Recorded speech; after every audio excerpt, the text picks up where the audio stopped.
Good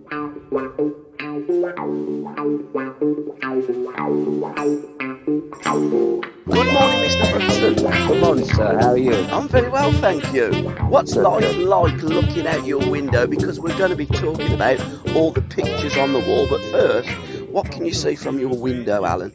Well, the right opposite me is through the bushes and all that and the trees. If you go through, it's Edith Grove. It runs onto the Chelsea Embankment, and that's where the Rolling Stones resided in the 60s. They lived in a little flat there, or a big flat there, and they were thrown out for misbehaving. And they used to play in the pub on the World's End where I live, which was called the Weatherby Arms, and they played in there, the skiffle group. So, but that was before my time. But because I was a Beatles man then, I probably wouldn't have went to watch them.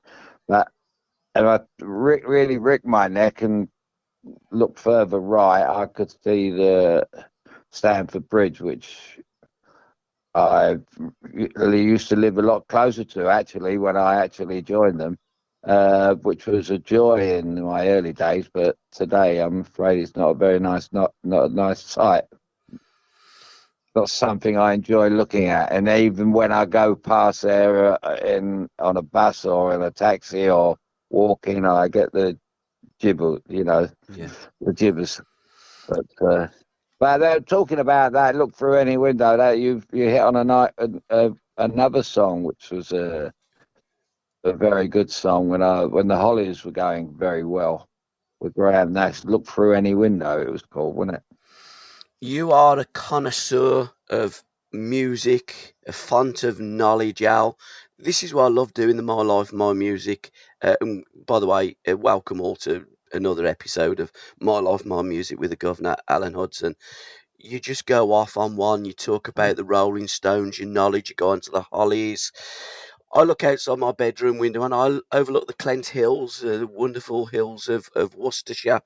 Um, Not as romantic as those scenes that you can see from your window, Alan, and those I wouldn't call memories this that that. you This have is from not the right.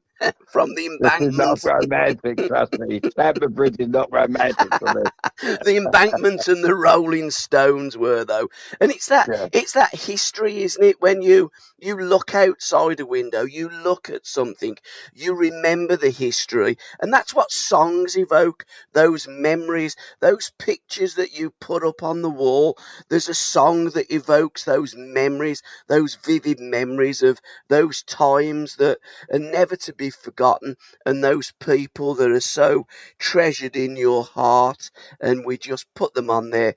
We glance at them, we put the songs on, we reminisce, and it's fantastic.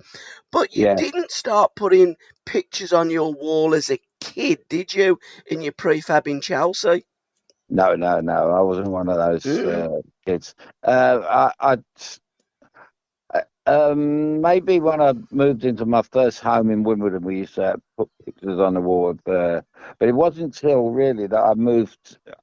We fell in love with Seattle that it all happened because we bought a house you couldn't buy here for the kind of money that we had. It was a beautiful home, and I've made the bar, which become as popular a bar as any in Seattle for parties and everything else. It was a great bar, and I found it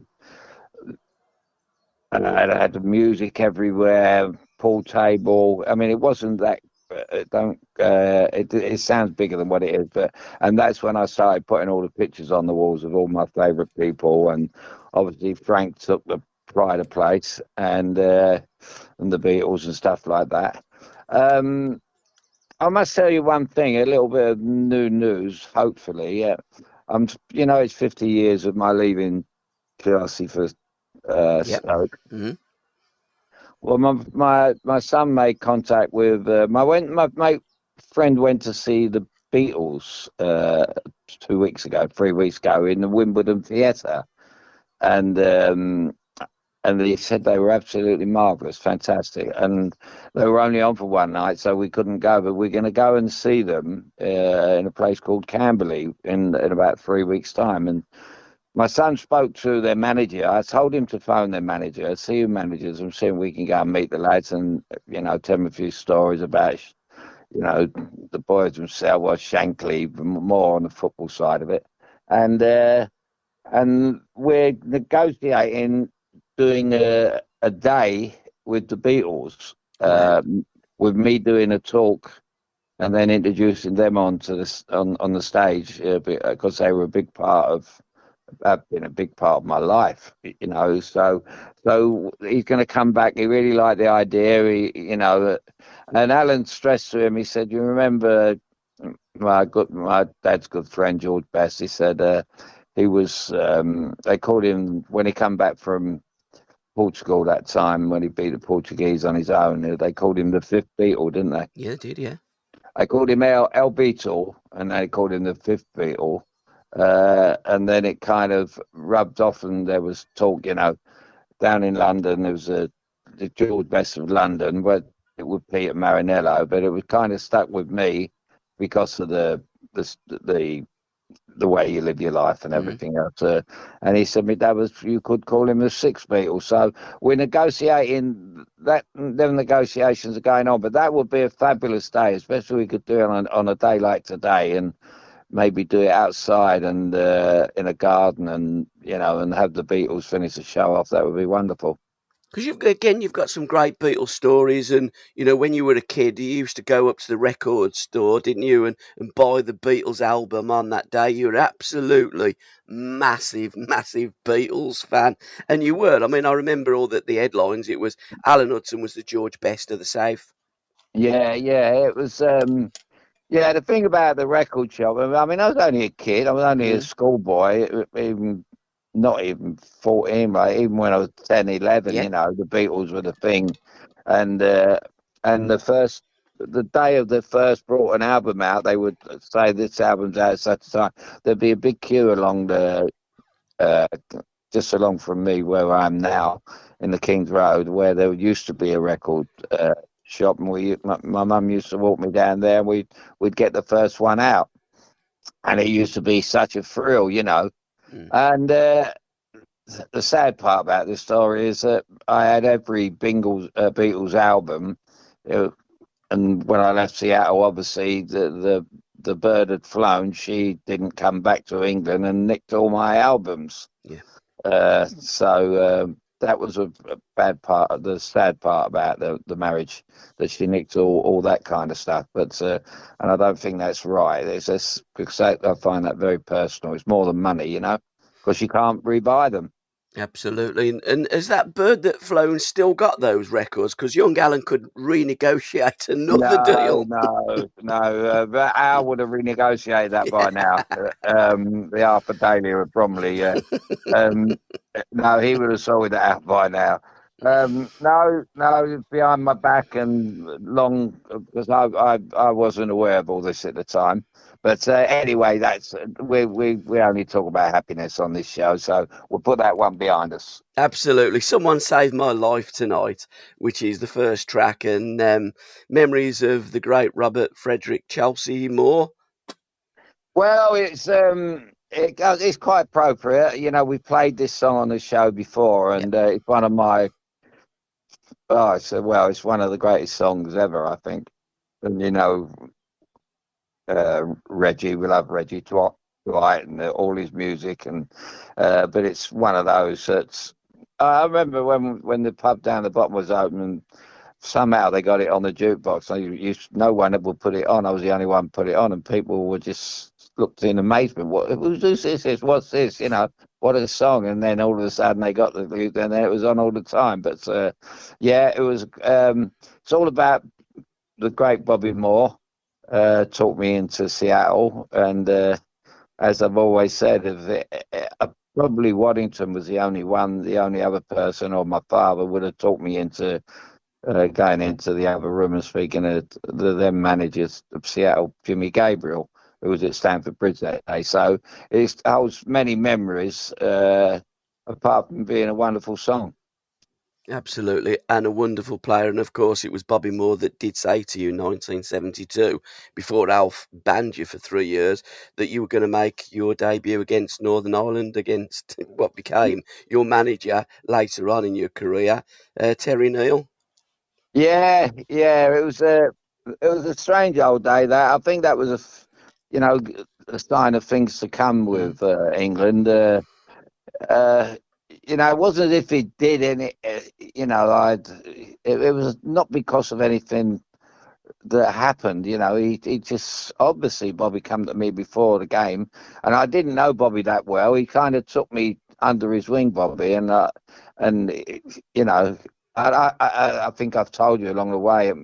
We used to when I was at Chelsea as a kid, they used to have a West Ham scout, and he used to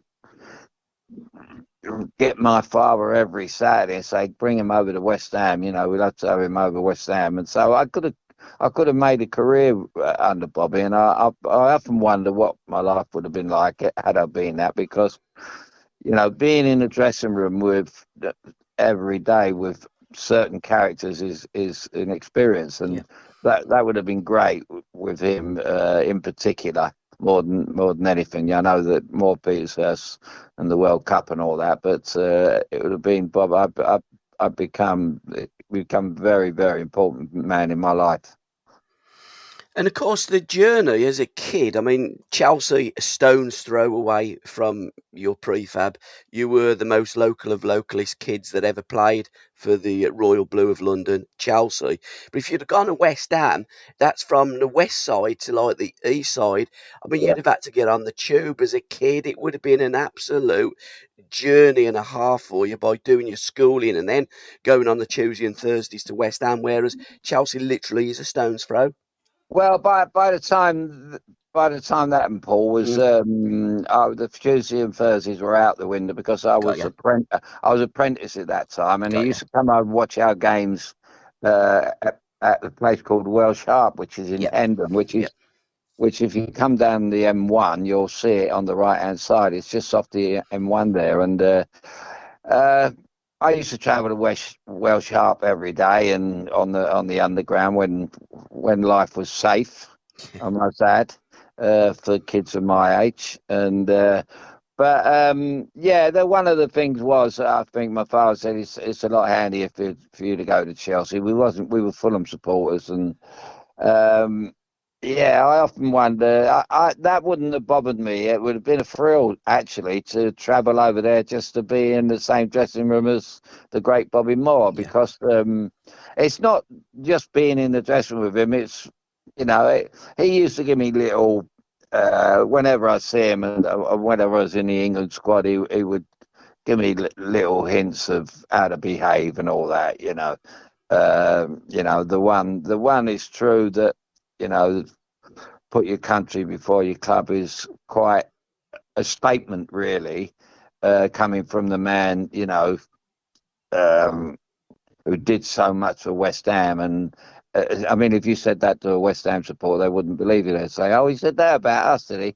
But he was just stating a fact that you become world known in our game, in any game really, in life.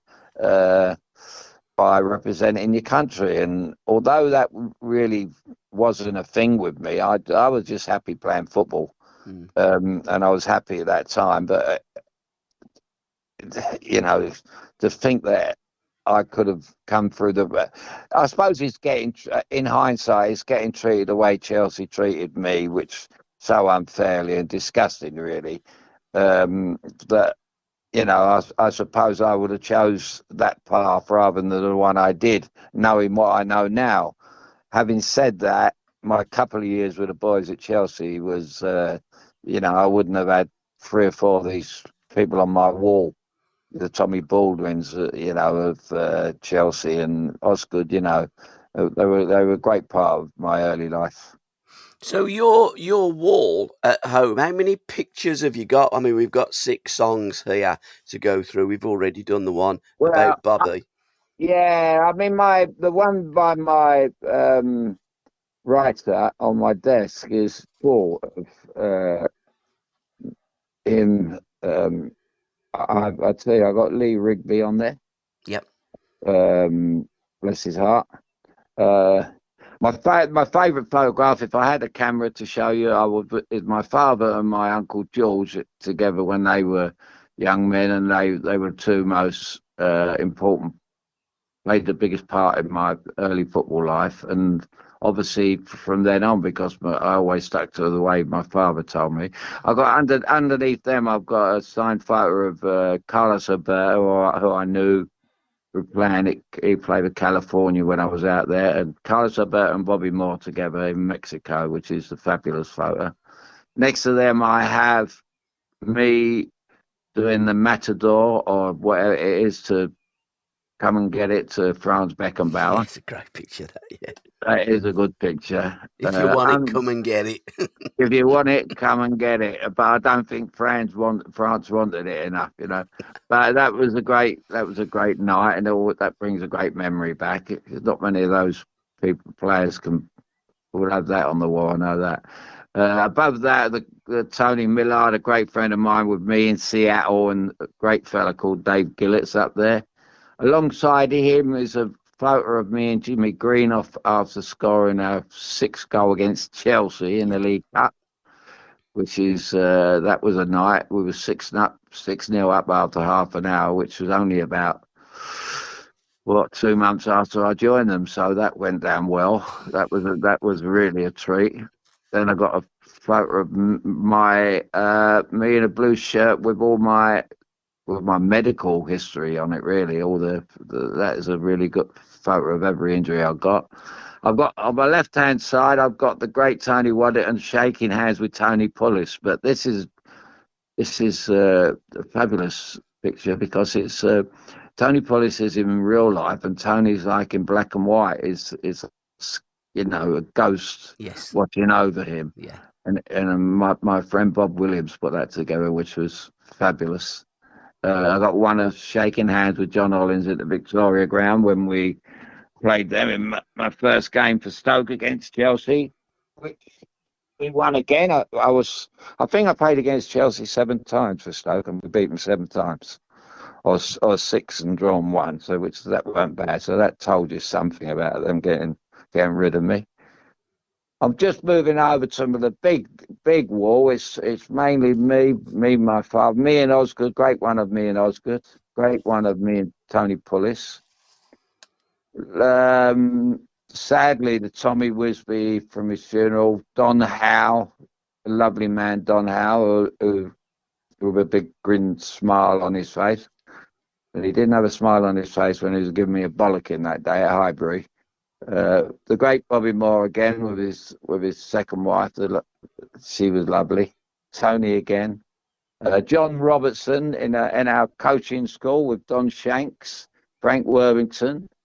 That was our coaching school in Alsager. Me and Gaza together in Stoke.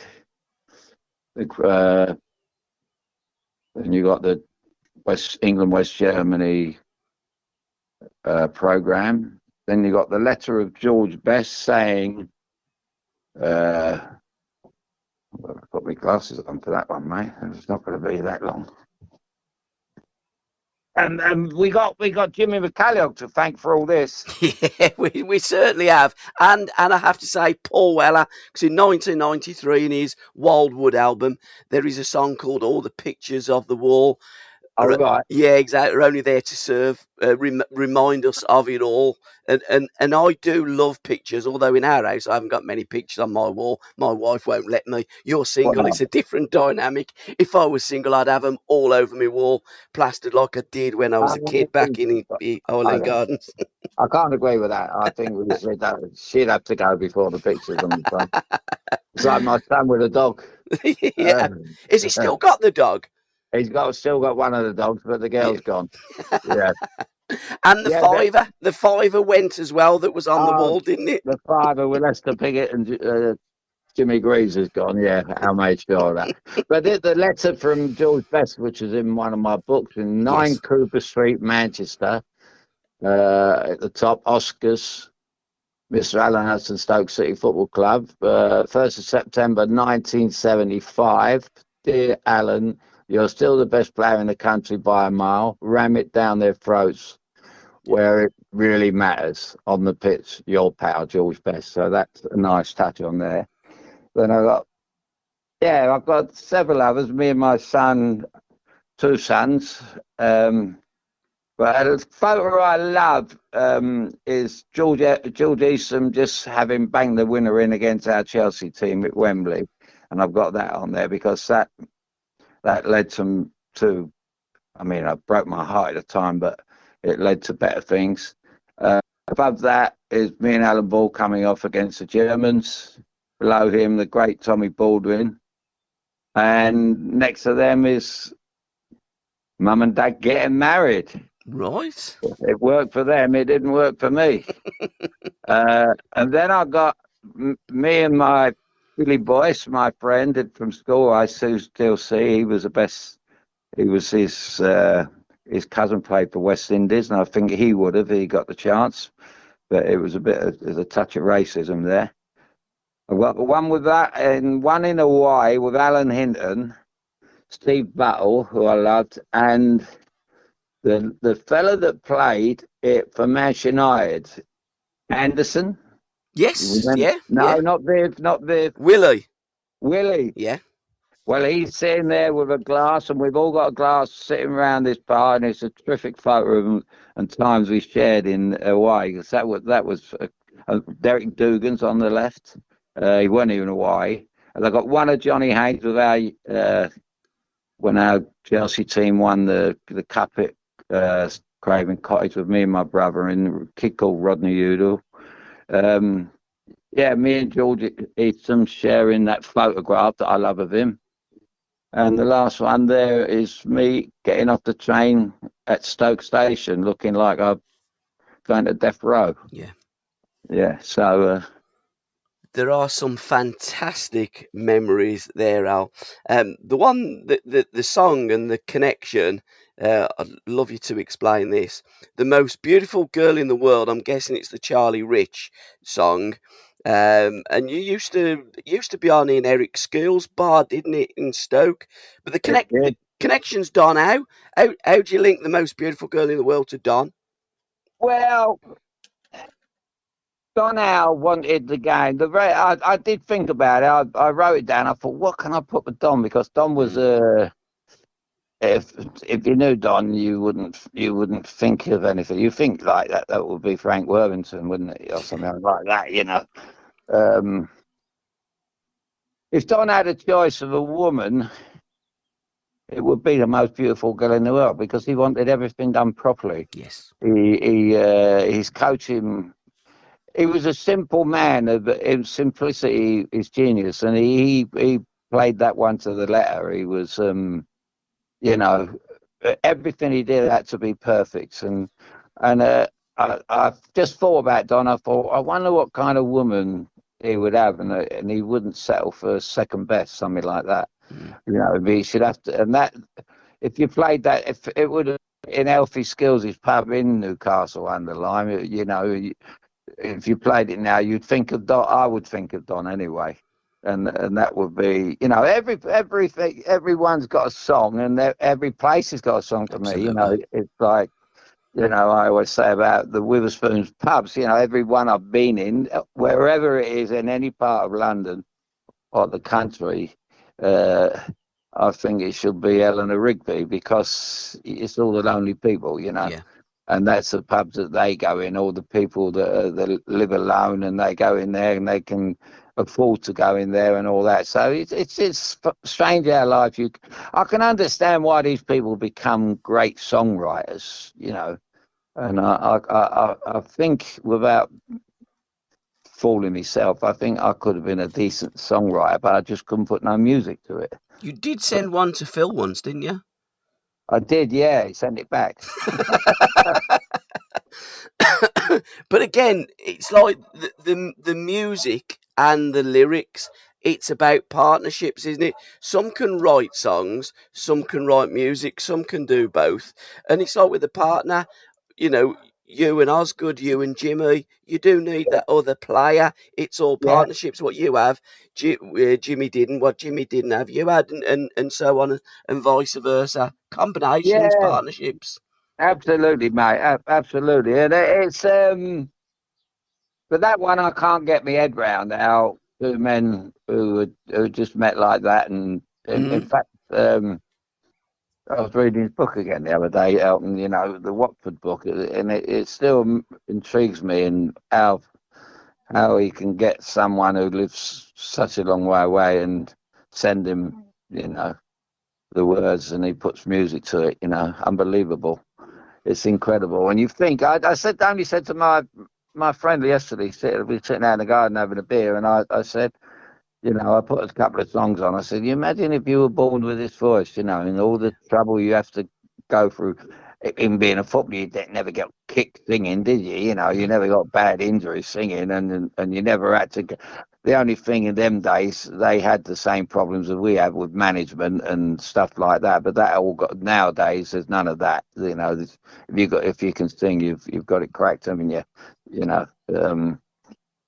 But yeah, I mean, as we said a million times,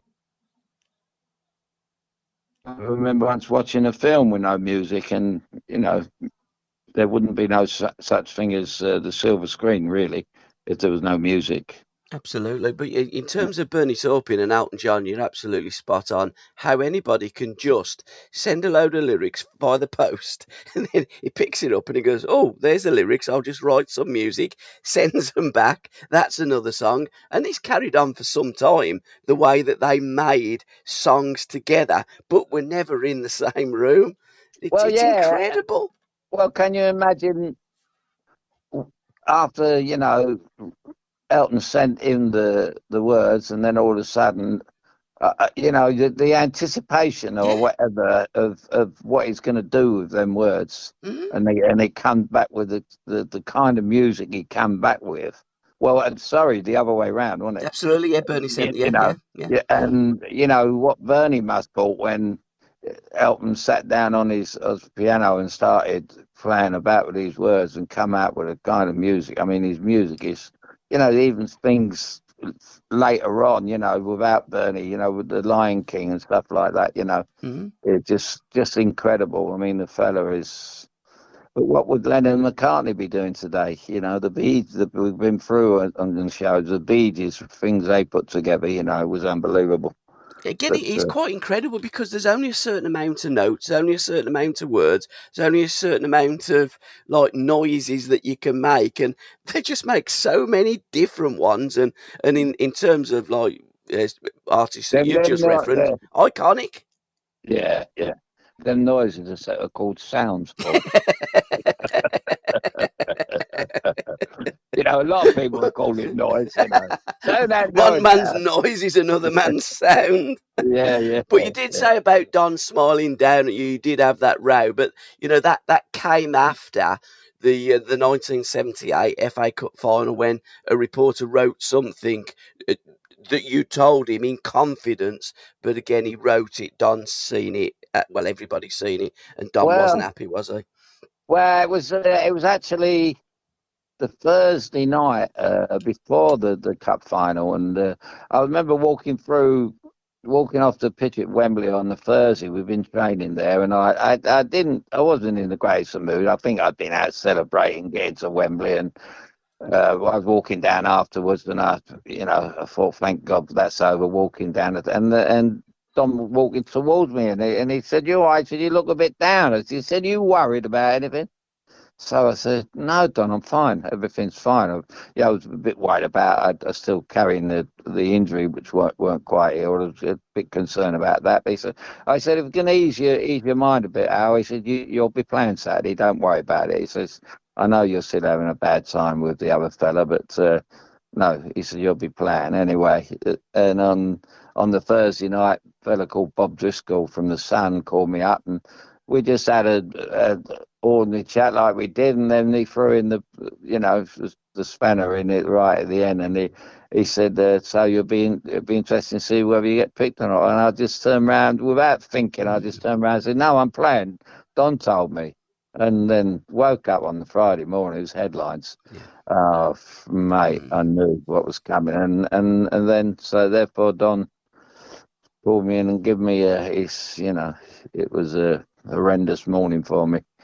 But it was a good lesson. I was 27 at the time. It weren't as if Yeah. I was a kid and didn't Mm. know any better. But it was just somewhere. It wasn't a journalist I'd never known. Bob Driscoll was a friend of mine, Mm. and we used to drink together. But that's another thing going. But it was a lesson learned, and And to listen to the rest of this podcast, head on over to www.patreon.com/SRB Media. Thank you.